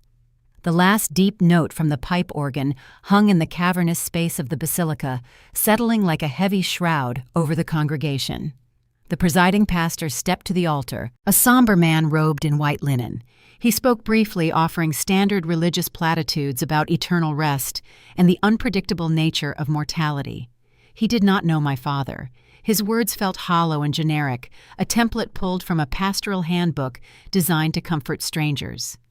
He concluded his opening prayer and gestured toward our section of the front. "We now invite Richard's eldest daughter, Audrey, to offer a reflection on her father's profound humanitarian impact," the pastor announced. A low murmur rippled through the 500 assembled guests. The rustling of expensive wool suits and silk dresses filled the silence. This was the moment Sylvia orchestrated, the grand public relations maneuver intended to secure the corporate merger. The prodigal daughter returning from her manufactured exile to validate the benevolence of the Ashworth Family Charity Foundation. I stood up. My sensible shoes made no sound against the thick carpet running down the center aisle. I did not rush. I kept my breathing even, utilizing the same tactical grounding exercises I employ before entering a hostile corporate deposition. The air in the sanctuary felt dense, charged with the collective anticipation of regional politicians and high-ranking executives. I approached the polished mahogany podium. It felt solid and heavy, anchoring me to the marble floor. I adjusted the flexible neck of the microphone, bringing the sleek metal bulb level with my collarbone. The subtle amplification of my movement echoed sharply against the high stone walls. I looked out over the sea of faces. Directly in front of me, sitting perfectly erect, in the center of the first row, Sylvia offered a radiant, encouraging smile. It was a flawless performance of maternal support. She believed she had orchestrated a masterpiece. She believed the $10,000 bribe currently resting in my pocket ensured my total compliance. Beside her, Preston stared straight ahead, his left hand unconsciously tapping the side of his trouser pocket, seeking comfort from the plastic decoy he still believed was a digital vault. Olivia sat to his right, her dark eyes scanning the crowd to ensure everyone was properly admiring the stolen emerald necklace resting against her chest. I looked down at the podium. Resting on the slanted wooden surface was the heavy embossed cardstock Sylvia sent me via overnight courier. 3 pages of carefully constructed fiction, a narrative designed to protect an empire built on leverage and theft. I reached out and picked up the paper. The crowd watched my hands. They expected me to lower my eyes and read the words with trembling grief. They expected a performance of submission. Instead, I folded the thick cardstock precisely in half. The crisp snap of the crease echoed through the microphone. I folded it again and tucked it neatly into the inside breast pocket of my cheap blazer. Sylvia's encouraging smile faltered. The corners of her mouth tightened. A microscopic flicker of confusion registered in her eyes. Thomas, the estate attorney, sitting near the far end of the pew, shifted uncomfortably. He recognized a deviation from the established protocol. His gaze darted toward the side exit, calculating his tactical escape routes. I leaned closer to the microphone. I did not look at the grieving widow. I did not look at the golden children. I bypassed the family entirely and focused my attention on the second row. I locked eyes with the chief executive officer from Chicago. He sat leaning slightly forward, his hands resting on the top of his wooden cane. "My father was extraordinary," I said into the mic. "Extraordinary primarily in his accounting. Let's look at the math, shall we?" I paused, letting the syllables settle into the architecture of the room. Then I delivered the predetermined verbal cue. "We are gathered here today to honor his legacy." High above the marble altar, the 2 towering projection screens flickered. The serene, looping graphic of the mountain landscape vanished instantly. The ambient light in the basilica shifted, taking on the harsh white glare of a digital document viewer. The screens illuminated with a crystal-clear, high-resolution scan of a Cayman Islands banking ledger. The routing numbers and offshore account identifiers glowed in bright yellow highlighting. The sterile columns of financial data stood in stark contrast to the ornate religious iconography lining the sanctuary walls. I did not raise my voice. I spoke with the steady, unyielding cadence of an auditor presenting findings to a federal grand jury. May 14, 2008. I stated, reading from my memorized timeline, the date of my high school graduation. Richard Ashworth did not attend the ceremony. He informed his associates he was indisposed due to a sudden illness. As you can see on the screen behind me, he was indeed busy. At exactly 2 in the afternoon, he authorized a wire transfer of $400,000 into a shell company registered under Sylvia's maiden name. A collective intake of breath swept through the 500 guests. The sound resembled a sudden shift in barometric pressure. I signaled the audiovisual technician with a slight nod. The digital slide advanced. A new ledger appeared. October 12, 2012. I continued. My college commencement. Again, Richard was absent. He claimed he was finalizing a vital commercial real estate acquisition. The document on the screen displays a different transaction. A transfer of $600,000 routed through a Swiss virtual private network directly funding the initial seed capital for his son's technology venture. In the front row, the facade of the grieving widow began to fracture. Sylvia dropped her monogrammed linen handkerchief. Her hands gripped the wooden edge of the pew. Her knuckles turned bone white. She stared up at the towering projection screens, her mouth hanging slightly open, unable to process the total exposure of her private economy. The Chicago executives in the second row reacted exactly as I predicted. They did not gasp. They did not whisper among themselves. They reached into their tailored jackets and pulled out their smartphones and reading glasses. They began comparing the projected dates and routing numbers with the digital portfolios they held in their own hands. The chief executive officer tapped his thumb against his chin, his eyes narrowing as he calculated the sheer scale of the liability sitting in front of him. I am standing before you today because the estate required a testament to charity, I said, my voice echoing off the stone pillars. You were told my father established a philanthropic foundation to fund my rehabilitation. You were told I struggled with severe addiction. You were told I was broken. The projection screens flickered a third time. The offshore bank ledgers vanished, replaced by a stark clinical medical evaluation. The premium letterhead of Dr. Elias Sterling shone brightly against the dark marble background. I directed my gaze toward the third row, where the silver-haired psychiatrist sat frozen in his seat. The warm, comforting aura he projected during breakfast was gone. His skin carried a pale gray hue. He looked like a man standing on the edge of a steep cliff, feeling the ground crumble beneath his feet. When I was 15 years old, my father needed a legal mechanism to bypass family court and seize my maternal inheritance, I explained. A standard custodial transfer required parental consent. A medical emergency did not.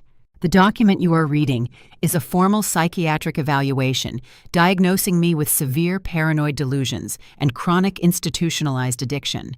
It declared me a permanent danger to myself. It recommended irrevocable guardianship. I let the heavy silence stretch for 3 full seconds. I have never consumed a narcotic in my life, I stated. I have never entered a rehabilitation facility. I graduated with honors and secured a senior position at a reputable accounting firm. Yet this evaluation, signed by a sitting board member of the Ashworth Family Charity Foundation, stripped me of my legal autonomy and granted Richard total control over a $2.4 million trust. A trust funded by my grandmother, which this family subsequently drained to pay for country club dues, imported floral arrangements, and failing business ventures. The atmosphere inside the cathedral fractured into pure chaos. The quiet murmurs erupted into loud, frantic conversations. City officials leaned over the wooden benches, speaking urgently to their aides. The local reporters near the back doors raised their heavy broadcast cameras, abandoning their respectful distance to capture the implosion of a regional dynasty. Preston could no longer maintain his composure.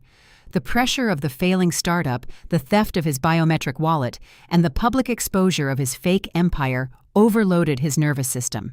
He scrambled out of the front pew, knocking his heavy highball glass onto the stone floor.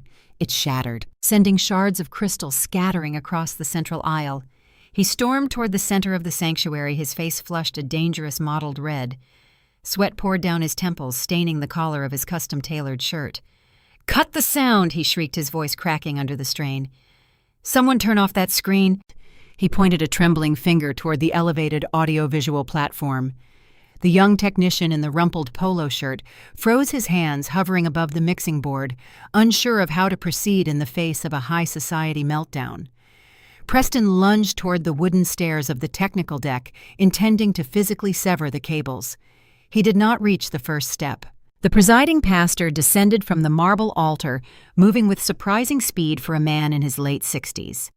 Reverend Miller was not a recent addition to the family payroll. He was an old fixture in the community. He stood at the pulpit during my parents' wedding decades ago. He remembered my mother. He remembered the bitter, toxic divorce, and more importantly, he possessed a sharp, unclouded moral compass. He stepped directly into Preston's path, using his own body as a physical barricade. "Get out of my way," Preston spat, trying to shove past the older man. "She is lying. She is a delusional addict. You read the medical report. She is sick. She needs help." Reverend Miller did not budge. He looked up at the towering projection screen reading the cold, hard mathematics of the offshore wire transfers. He studied the dates, the routing numbers, and the forged signature on the psychiatric evaluation. A man of faith spends his entire life searching for truth in abstract texts, but an accounting ledger requires no spiritual interpretation. The math was undeniable. The pastor turned his attention back to the frantic, sweating air. He saw the sheer panic in Preston's eyes. He saw the guilt radiating from Sylvia, who remained glued to her seat, paralyzed by the sudden collapse of her social armor. Preston pointed a shaking finger at me. "Turn the mic off. She is sick." But the pastor folded his arms, looking down at Sylvia. "Sit down," he boomed. "We are in the house of truth." The heavy silence that followed Reverend Miller's command hung over the sanctuary like a physical weight. Preston stood frozen on the first step of the audiovisual platform, his chest heaving, his fists clenched at his sides. The moral authority of the old pastor formed an invisible wall he lacked the courage to breach. He was a man accustomed to bullying subordinates and manipulating empty ledgers. Confronted by genuine, unyielding truth, his aggression evaporated, leaving only naked panic. I turned my attention back to the microphone. The acoustics of the basilica captured the crisp intake of my breath, amplifying the surgical precision of my next move. "A successful corporate illusion requires a convincing frontman," I stated, my voice carrying across the vaulted ceiling. Richard Ashworth needed a mechanism to launder the $2.4 million he extracted from my medical trust. He could not simply deposit the capital into his personal checking account without triggering federal tax flags. He required a washing machine, so he built one and handed the keys to his son. I reached into the right pocket of my utilitarian blazer. My fingers closed around the cold, brushed steel of the authentic biometric hardware wallet. I withdrew the device, holding it up between my thumb and index finger so the ambient light caught the metallic surface. "This is a premium digital vault," I explained to the congregation. "It requires a specific fingerprint signature to authorize transactions. Until roughly 45 minutes ago, it rested securely in Preston's left trouser pocket. It acts as the sole access point to the offshore Cayman server currently displayed on the projection screens." Preston whipped his head around, staring at the small object in my hand. The blood drained from his face, leaving his skin a sickly, translucent white. His left hand plunged frantically into his pocket, his fingers digging into the fabric, retrieving the object he assumed was his financial lifeline. He pulled out the cheap, hollowed plastic thumb drive. He stared at the metallic adhesive veneer I applied earlier that morning. He weighed it in his palm, registering the exact 34 grams of modeling tungsten putty. The crushing realization of his own incompetence washed over him. He had guarded a worthless piece of plastic while I carried his entire empire into the church. His knees buckled. He collapsed onto the edge of the nearest wooden pew, his head dropping into his hands. The golden sun was ruined. I directed my gaze toward the second row where the Chicago acquisition team sat watching the destruction unfold. I spoke directly to the chief executive officer, knowing he would appreciate the raw data.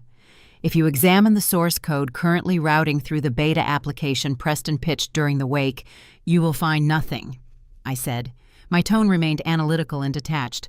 "The software contains zero functional utility. It lacks an encrypted user database. It possesses no secure payment gateways. It is a hollow graphical interface designed to simulate legitimate business activity. The only operational code is an automated ping returning a balance of $2.4 million. My stolen inheritance masquerading as venture capital. A low murmur of professional disgust rippled through the ranks of the visiting executives. Men who build real companies despise parasites who fake it. The illusion of the brilliant young tech entrepreneur dissolved instantly, replaced by the reality of a desperate money launderer. But digital theft is inherently abstract, I continued, shifting my focus away from the broken man slouched in the aisle. It occurs in hidden servers and encrypted files. Sometimes the greed of a family demands a more physical trophy, something tangible they can drape across their shoulders to project superiority. I turned my head and locked eyes with Olivia. She had spent the entire morning treating me like a peasant, trespassing in her royal court. Now she sat pinned to the polished oak bench, her spine rigid with sudden terror. She crossed her arms tightly over her chest, a defensive posture, attempting to shield the plunging neckline of her black crepe dress. I offered a subtle nod to the young technician sitting behind the soundboard. He tapped his keyboard, executing the next transition. The offshore ledger vanished from the towering screens above the altar.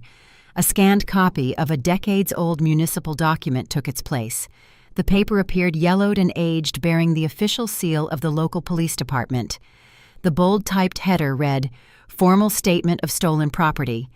On October 4th, 2005, my mother filed this grand larceny report." I read aloud, dictating the text projected behind me. She reported the theft of a generational heirloom taken directly from her bedroom during the final weeks of her contested divorce. The police cataloged the missing item meticulously. I read the specific description, highlighting the exact identifying markers. A vintage pendant, I recited, featuring a large rectangular-cut emerald surrounded by a delicate lattice of twisted antique gold. The gemstone contains a microscopic carbon inclusion near the bottom left prong, valued at over $50,000. The congregation did not need me to connect the dots. The collective gaze of 500 politicians, developers, and business leaders snapped toward the front row. They stared directly at Olivia.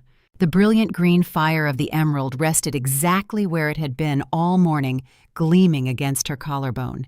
The undeniable physical evidence of a felony sparkled under the warm glow of the cathedral chandeliers. Richard Ashworth did not pawn the necklace to pay legal debts, I stated, my voice dropping to a low, chilling register. He stole the heritage of the family he discarded and locked it in a safe. He kept it hidden for years, waiting until he could rebrand the stolen property as a lavish 18th birthday gift for his preferred child. Olivia let out a sharp, trembling gasp. Her hands flew up to her throat. She fumbled with the delicate gold clasp, her manicured fingers shaking so violently she could not manipulate the tiny metal hook. The emerald felt like a burning coal against her skin. She was no longer a wealthy heiress attending a high society function. She was a woman parading stolen goods in front of the regional authorities. She looked toward Sylvia, pleading for a rescue. But the matriarch of the Oakfield estate offered no salvation. Sylvia sat frozen, staring straight ahead, her jaw locked in a silent rictus of pure horror. The flawless makeup and the expensive pearls could not hide the reality of her collapsing world. The silence in the basilica grew suffocating. The air felt heavy, thick with the undeniable odor of a ruined dynasty. The pristine image of the Ashworth Family Charity Foundation lay in jagged pieces on the marble floor alongside Preston's shattered highball glass. I watched the reaction of the professionals sitting in the reserved seating section. The Chicago acquisition team did not offer a single word of comfort to the widow. They operated on risk assessment and liability mitigation. The chief executive officer leaned back in his pew, withdrawing a sleek smartphone from his tailored jacket. His thumb moved rapidly across the illuminated screen, firing off urgent messages to his corporate legal department. His subordinates followed suit, pulling out their own devices, tapping out rapid-fire damage control protocols. They were severing the ties. The multi-million-dollar death benefit merger was dead. The corporate executives in the front row weren't looking at Sylvia with pity anymore. They were looking at her like she was a federal indictment waiting to happen. The collective shock holding the basilica in its grip began to fracture. The low murmurs of the congregation swelled into an agitated, chaotic roar. Politicians leaned across the wooden pews, urgently whispering to their chiefs of staff, calculating the immediate political fallout of their association with the Ashworth family. Local developers who had staked their own capital on Richard's pending real estate ventures pulled out their phones, frantically dialing their brokers. The pristine, choreographed morning event had degenerated into a frantic financial evacuation. From the far right edge of the front row, Thomas the estate attorney finally broke his paralysis. His survival instinct, a toxic blend of chronic stress and legal arrogance, overpowered his initial shock. He vaulted over the low wooden divider, separating the pews from the central aisle. He marched toward the podium, his face twisted into a mask of pure, unadulterated rage. "This is an outrage!" Thomas bellowed, his voice attempting to cut through the rising clamor. "Turn off those screens immediately. This woman is a disgruntled, estranged relative committing egregious acts of corporate defamation and public slander. She hacked a private server. She stole physical property. I will see her buried under federal charges before the sun sets." He pointed a trembling finger at the audio-visual technician, demanding compliance. But the young contractor did not flinch. He glanced at the massive projection of the stolen Emerald police report, then looked back at Thomas and simply crossed his arms, refusing to touch the mixing board. Thomas spun back toward me, his eyes wide and frantic. "You are finished, Audrey," he hissed, gripping the edges of the mahogany podium. "You think a few scanned documents give you leverage over this firm? You have no idea the depth of the resources we command. We will ruin you." I did not step back. I maintained my position, gripping the edges of the podium, allowing my physical proximity to match his aggression. "You have no resources left, Thomas," I replied, my voice low enough that only he could hear it. "I cloned your tablet in the VIP holding room. I possess the raw metadata linking your personal email account to the forged psychiatric evaluation. When the federal investigators trace the routing numbers for the offshore shell company, they will find your digital signature authorizing the final transfer. You are not the legal shield anymore, Thomas. You are the primary co-conspirator." The color drained from his face. His mouth opened, but the aggressive legal threats died in his throat. He looked like a man who just realized the parachute strapped to his back was packed with anvils. Before he could attempt to formulate a defense, the atmosphere in the sanctuary shifted violently a second time. The chief executive officer of the Chicago acquisition firm stood up. He did not rush the podium. He did not yell. He simply rose to his full, imposing height, leaning slightly on his wooden cane. The sheer gravity of his presence commanded the room. The frantic murmurs of the local politicians and developers died down instantly. Everyone recognized the true apex predator in the ecosystem. Thomas stepped away from the podium, shrinking back toward the pews. He attempted to salvage the situation, plastering a desperate, obsequious smile across his pale face. "Sir, I apologize for this unprecedented disruption," Thomas stammered. "I assure you the Ashworth estate completely disavows these fabricated claims. We will initiate immediate damage control protocols to ensure the merger proceeds without any negative public relations blowback." The executive did not look at the sweating lawyer. He kept his cold, analytical gaze fixed entirely on me. "Save your breath, counselor," the CEO stated. His deep, resonant baritone carried effortlessly across the silent basilica. "There will be no damage control, and there will certainly be no merger." Sylvia let out a sharp, strangled gasp. Her hands flew to her face, her meticulously applied makeup cracking under the sudden realization of total financial ruin. "We are not victims of a sudden, shocking revelation," the executive continued, addressing the entire congregation, but keeping his eyes locked on mine. "My forensic team suspected structural irregularities within the Ashworth portfolio 6 months ago. We flagged overlapping debt profiles and unverified liquid assets. We delayed the final signatures, repeatedly demanding internal audits. Richard Ashworth stonewalled us at every turn, citing privacy concerns and complex proprietary tax strategies." He leaned heavily on his cane, his expression hardening into pure, unyielding corporate pragmatism. "We knew the ledger was poisoned," he declared. "We simply lacked the specific internal server architecture required to prove the fraud without triggering a massive public legal battle. We needed a clean, undeniable exit clause to terminate the acquisition without incurring penalty fees." The executive offered a slow, deliberate nod in my direction, an acknowledgement from one apex predator to another. "Ms. Hayes did not ruin a lucrative business deal today," he announced, his voice echoing off the vaulted stone ceiling. "She provided my firm with the exact specific legal loophole we required to walk away clean. The forged medical documents and the offshore money laundering scheme constitute a catastrophic breach of the morality and transparency clauses embedded in our preliminary contract." He turned his attention down to the front row, where Sylvia sat shivering despite the heavy wool of her morning dress. "Effective immediately, the Chicago acquisition team formally withdraws all offers regarding the Ashworth estate," the CEO proclaimed. "The multi-million-dollar death benefit payout is permanently suspended, pending a full federal review. Our legal department will hand over our internal investigative files to the Securities and Exchange Commission by close of business today." He did not wait for a response. He signaled his subordinates with a sharp tilt of his head. The row of tailored executives stood up in perfect unison, adjusting their jackets and collecting their briefcases. They turned their backs on the altar and began marching down the side aisle, heading toward the heavy bronze exit doors. The withdrawal was absolute. It was the ultimate corporate execution, performed in broad daylight. The fallout hit the front pew like a physical shockwave. Preston remained slumped against the wooden bench, burying his face in his hands, weeping openly, as the reality of his impending criminal charges crushed his fabricated ego. Olivia continued to fumble frantically with the clasp of the stolen emerald, tears streaming down her contoured cheeks, terrified of the local police units, inevitably waiting outside the church. And then the final remaining pillar of the Ashworth illusion collapsed. Sylvia realized the true scope of the devastation. The corporate payout was gone. The fake charity foundation was exposed. The offshore accounts were logged on a public server. The Oakfield estate, die.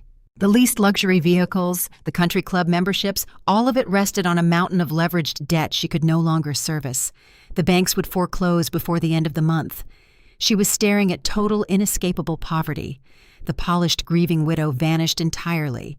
The mask cracked and shattered, revealing the raw, vicious greed festering underneath. She vaulted out of the pew, her tailored black sheath dress twisting awkwardly around her knees. She lunged toward the mahogany podium, her hands curled into claws aiming directly for my face.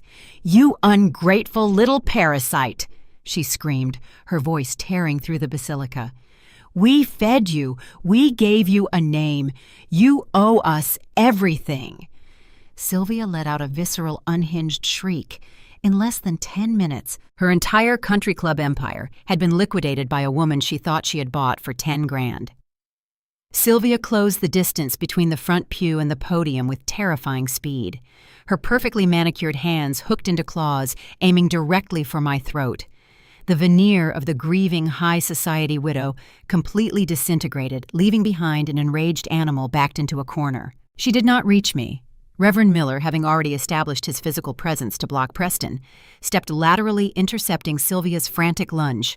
He caught her by the shoulders, his grip firm and unyielding. The sheer momentum of her attack carried them both forward slightly, but the older man braced his boots against the marble floor and held his ground. Sylvia thrashed against his hold, screaming incoherent accusations. "You ruined him!" she shrieked, her voice echoing violently off the high vaulted ceilings. "You ruined my family." I did not flinch. I did not step back. I stood perfectly still behind the heavy mahogany wood, observing her collapse with cold, analytical detachment. "I did not ruin your family, Sylvia," I stated, my voice level and completely devoid of empathy. "Math ruined your family. I just displayed the final calculation." I reached down and disconnected the flexible neck of the microphone, ensuring my final words to the congregation were not amplified. The public theater portion of the morning was over. The corporate executives were gone. The local politicians were frantically rushing toward the side exits, desperate to avoid any association with the imploding estate. Only the immediate family and a handful of morbidly curious onlookers remained in the front rows. I stepped out from behind the podium and walked down the 3 low marble steps, descending into the central aisle. Thomas, the estate attorney, immediately blocked my path. He had recovered a fraction of his legal arrogance, attempting one final desperate maneuver to salvage his own freedom. "Do not take another step, Audrey," he ordered, his chest heaving. His charcoal suit jacket hung askew, his tie pulled loose from the frantic pacing. "You think you won a victory today. You think you exposed us. All you did was confess to multiple federal felonies on a live microphone." He pulled his smartphone from his pocket, holding it up like a weapon. "I am calling the Regional Federal Bureau of Investigation field office right now," Thomas declared, his voice shaking with venom. "Unauthorized access to a secure private network, digital theft of proprietary financial data, interstate corporate espionage. You are going to spend the next 20 years in a minimum security facility trying to explain how a nobody accountant thought she could outsmart a senior partner at a major law firm." He tapped the screen, navigating to his contact list. He believed the threat of immediate incarceration would break my resolve. He believed I was a reckless amateur acting entirely on raw emotion. I reached into my canvas tote bag and withdrew my own phone. I checked the digital clock on the lock screen. The time read exactly 11:25 in the morning. "Call them, Thomas," I replied, keeping my tone flat and conversational. "But before you dial the director, I highly recommend you check the outbox of the email server I cloned from your tablet an hour ago." Thomas froze. His thumb hovered over the glowing screen of his device. A deep, sickening dread washed over his angular face. "What did you do?" he whispered. "I implemented a dead man's switch," I explained, holding my phone up so he could see the countdown timer currently ticking away on my secure application dashboard. Forensic auditors never enter a hostile environment without an automated contingency plan. Before I stepped out of the limousine, I uploaded the complete encrypted dossier regarding the Ashworth Family Charity Foundation. Every forged medical document, every offshore wire transfer, every single digital signature tying you directly to the embezzlement of my $2.4 million trust. Thomas swallowed hard, his Adam's apple bobbing sharply against his tight collar. "The entire encrypted package is currently sitting on the secure server of a senior investigative reporter at the Wall Street Journal." I continued delivering the final psychological blow. "It is programmed to automatically decrypt and publish across their digital syndication network at exactly noon today, 35 minutes from now." I lowered my phone, tapping the screen to lock the device. "The only way to stop the publication is if I manually enter a highly specific cryptographic cancellation sequence from my personal terminal back in Raleigh," I said. "A terminal that is currently a 3-hour drive away." The remaining color drained from his face. The aggressive legal bluster evaporated, leaving only raw, unadulterated terror. He realized the trap had closed around him hours ago. He was not negotiating with a grieving daughter. He was negotiating with a tactical strike team of one. "You cannot do this," he stammered, his voice dropping to a frantic whisper. "The blowback will destroy the entire regional market. My partners will be disbarred. My firm will be liquidated." I stepped closer to him, invading his personal space, forcing him to look directly into my eyes. "Your firm is already dead, Thomas," I murmured. "The Chicago executives just executed the death warrant. The only remaining variable is who takes the hardest fall when the federal indictments roll out on Monday morning." I let the reality of his situation settle into his bones for 3 full seconds. Then I offered him the final poisonous lifeline. "You pride yourself on understanding financial incentives," I said, lowering my voice to a dangerous hum. "The Internal Revenue Service operates a highly lucrative whistleblower program. They pay a mandatory bounty of 15 to 30% of all recovered stolen assets regarding massive corporate fraud and offshore tax evasion." Thomas blinked, his mind racing as he processed the numbers. "The offshore accounts hold my $2.4 million, I calculated smoothly. But the broader corporate fraud involving the fake tech startup and the leveraged charity foundation likely exceeds $15 million. A 20% bounty on $15 million is $3 million free and clear, paid directly by the federal government." I watched the conflict rage behind his eyes, the loyalty he owed to Richard Ashworth, battling against his own desperate need for survival. "Sylvia and Preston are currently panicking," I pointed out, gesturing slightly toward the chaotic scene unfolding in the front pew. "They are disorganized. They are frantic.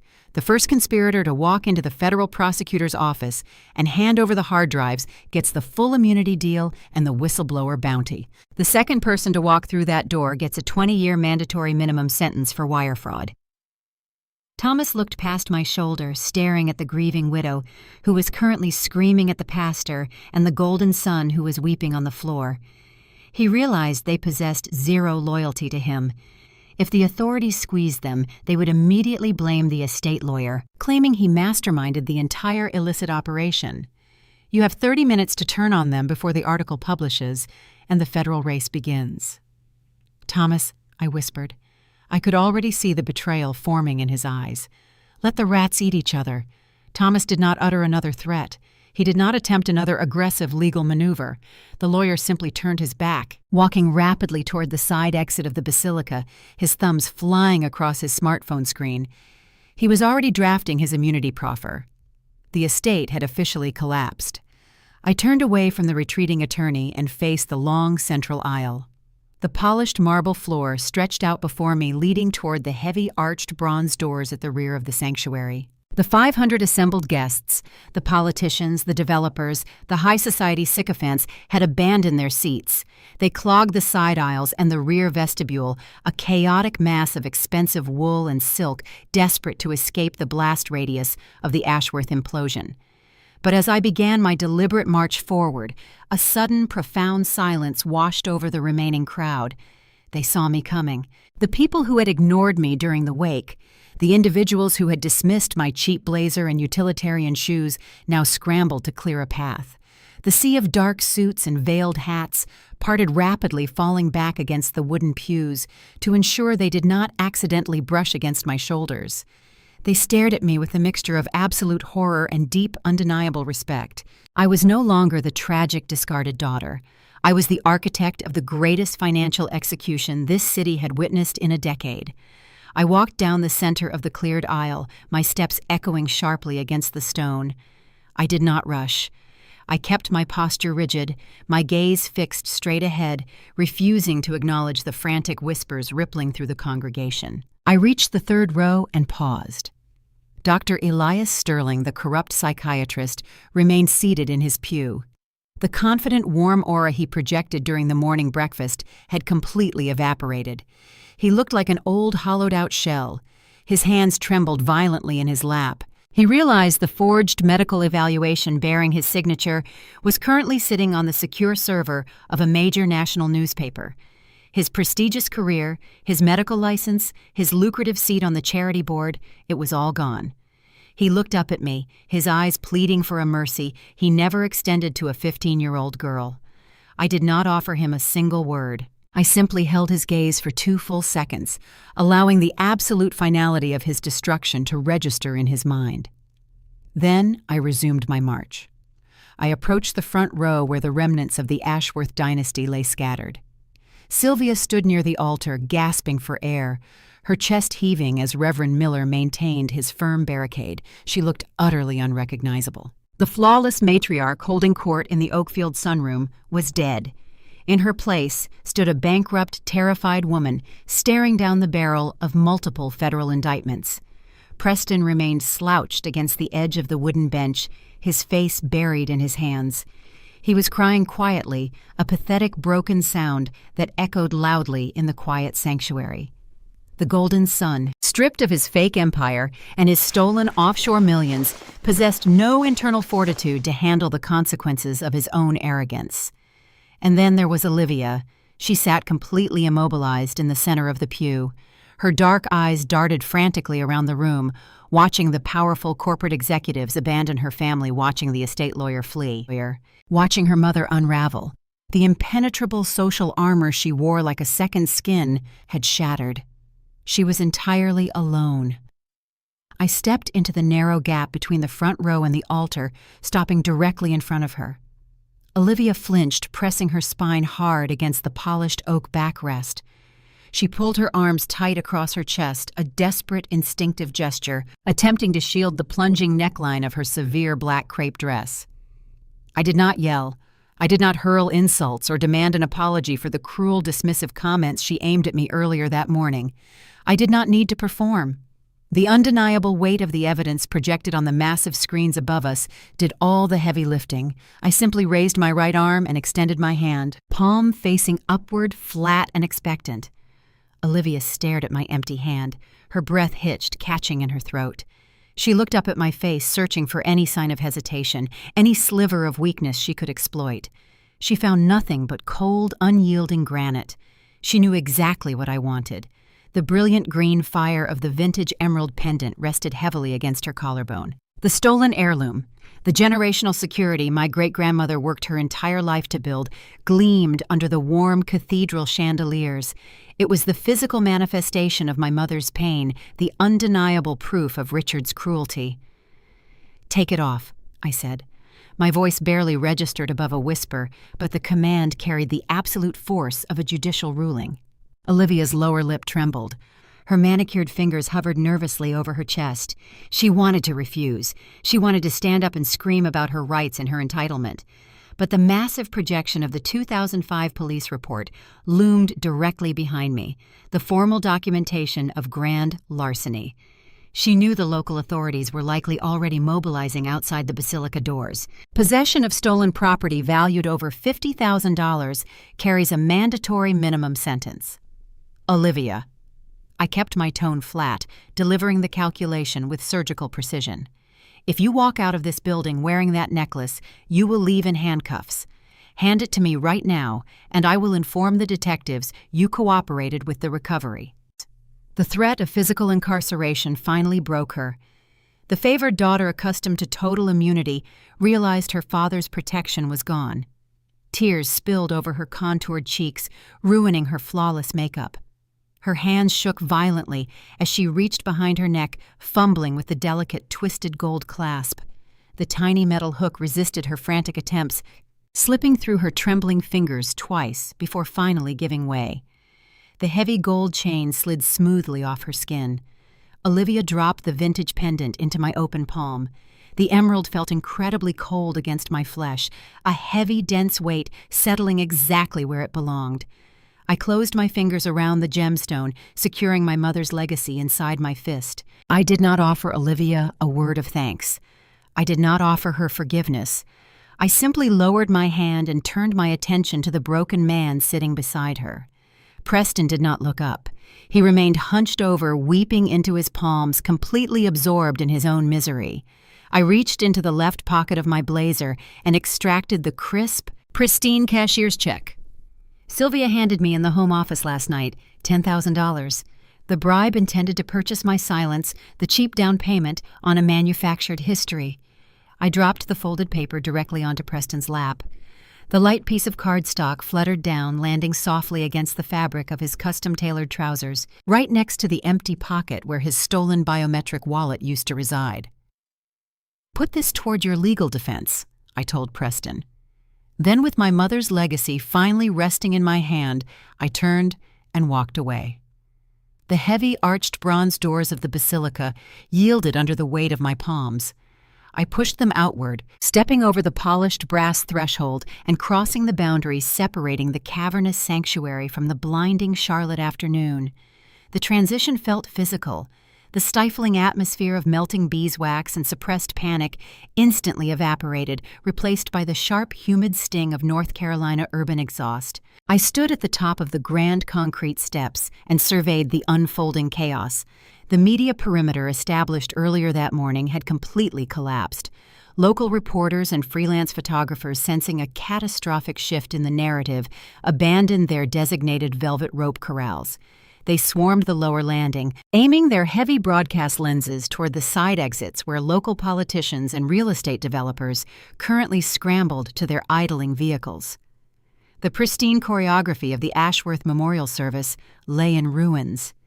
In the distance, the high-pitched wail of approaching sirens cut through the ambient city noise. Red and blue emergency lights flared, reflecting off the mirrored glass of the surrounding downtown skyscrapers.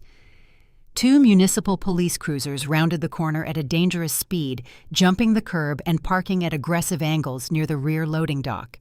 They were not responding to a traffic dispute. They were responding to an active felony grand larceny report triggered by a highly specific anonymous tip I filed precisely 20 minutes before stepping up to the podium. Olivia was about to experience the unforgiving reality of the American justice system. I did not linger on the steps to watch the arrests. My role in the orchestration was complete. The ledger was balanced. I descended the concrete stairs, moving unnoticed through the frantic crowd. The press pool ignored me entirely. They hunted for recognizable faces, fleeing the disaster, oblivious to the fact that the architect of the demolition was walking calmly right past their microphones. I navigated around the abandoned staging equipment and the scattered mourning guests, heading toward the overflow parking structure situated 2 blocks away. My practical 8-year-old Honda sedan sat exactly where I left it. The faded paint job and the slightly rusted wheel well stood out in stark defiance against the surrounding fleet of leased German engineering and pristine luxury sport utility vehicles. To the casual observer, my car projected economic failure. To me, it represented unshakable independence. I owned the title. I owed no creditors. It carried 0 leveraged debt.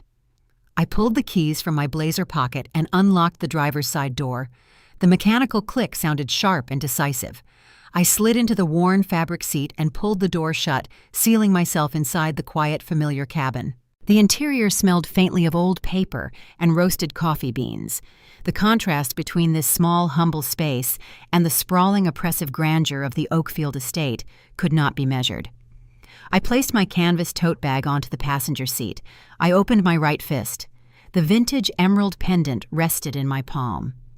Away from the warm, artificial chandeliers of the cathedral, the gemstone caught the harsh, natural sunlight filtering through the windshield. The deep green fire flared, revealing the microscopic carbon inclusion near the bottom left prong, the unique identifying marker proving its authenticity. I traced the delicate, twisted gold lattice with my thumb. This single piece of jewelry carried the entire weight of my maternal lineage. My great-grandmother sacrificed her youth in a textile mill, enduring deafening machinery and brutal hours to purchase this stone. It was her insurance policy, a tangible guarantee that her daughters would never face total destitution. Richard stole it to decorate a child who had never worked a day in her life. I lifted the heavy gold chain, bringing it up to my neck. I reached behind my hair and manipulated the tiny metal hook securing the clasp. The emerald settled directly against my collarbone. The antique metal felt shocking and cold against my skin for a brief second before slowly absorbing my body heat. The physical restoration of the heirloom triggered a sudden, profound internal shift. The combat adrenaline that sustained me for the past 48 hours finally broke. The chemical flood of cortisol receded, leaving behind a deep, bone-aching exhaustion. My hands began to tremble. I gripped the vinyl steering wheel, squeezing the rigid circle until my knuckles turned white, forcing the residual nervous energy out of my muscles. I closed my eyes, leaning the back of my head against the headrest, taking a long, slow breath. I survived the infiltration. I exposed the fraudulent foundation. I reclaimed the stolen heritage. A sharp, rhythmic buzzing vibrated against the plastic cup holder. I opened my eyes and looked down. My smartphone illuminated, displaying the current time 12:01 in the afternoon. The automated dead man switch had executed its final command. Notifications began cascading down my locked screen in rapid succession. My news aggregator application flashed a breaking alert. A senior investigative reporter at the Wall Street Journal just published a sprawling, multifaceted exposé. The headline highlighted a massive philanthropic embezzlement scheme tied to a prominent regional real estate dynasty. The encrypted dossier containing the forged medical records, the offshore Cayman routing numbers, and Thomas, the estate lawyer's digital signatures, was now public record. The digital execution was absolute. The federal authorities possessed the blueprints. The Securities and Exchange Commission possessed the banking ledgers. The Ashworth family could no longer hide behind their expensive legal shields. Another notification appeared superseding the news alerts, a direct text message from an unknown Chicago area code. I unlocked the device and opened the encrypted communication thread. The syntax of the message was surgical, stripped of all unnecessary pleasantries. I recognized the author immediately. "Your structural analysis was flawless," the text read. "The Chicago chief executive officer did not waste time with corporate small talk. My firm requires a new chief auditor. We do not tolerate blind ledgers, and we desperately need someone who understands how to dismantle a toxic portfolio. My executive assistant will email preliminary flight details for a meeting on Monday morning. Bring your own laptop." I stared at the glowing text. A rare, genuine smile touched the corners of my mouth. Sylvia and Thomas spent the entire weekend attempting to break my spirit by mocking my career and reducing me to a nobody accountant. They believed power only existed in tailored suits and inherited trust funds. They failed to comprehend that true power stems from undeniable competence. The executive from Chicago recognized a predator. He recognized an individual capable of hunting white-collar criminals through lines of code and offshore networks. He was offering me a mandate, a position where I could deploy my forensic skills on a national scale. I set the phone face down on the passenger seat, right next to the canvas tote bag. I reached forward and turned the ignition key. The modest four-cylinder engine turned over, delivering a steady, reliable hum. I checked my mirrors, shifted the transmission into gear, and pulled out of the parking structure. I navigated the congested downtown grid, merging onto the interstate on-ramp heading east toward the Raleigh city limits. The Charlotte skyline shrank in my rearview mirror. I watched the towering glass and steel monuments fade into the hazy afternoon horizon.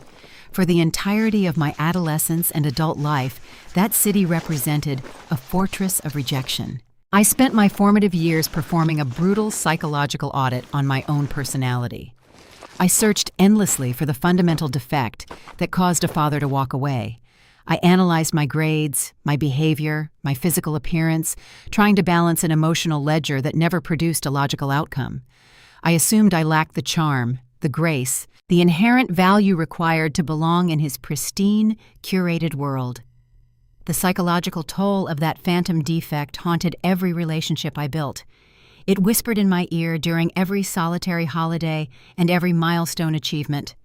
Today, the mathematics finally balanced.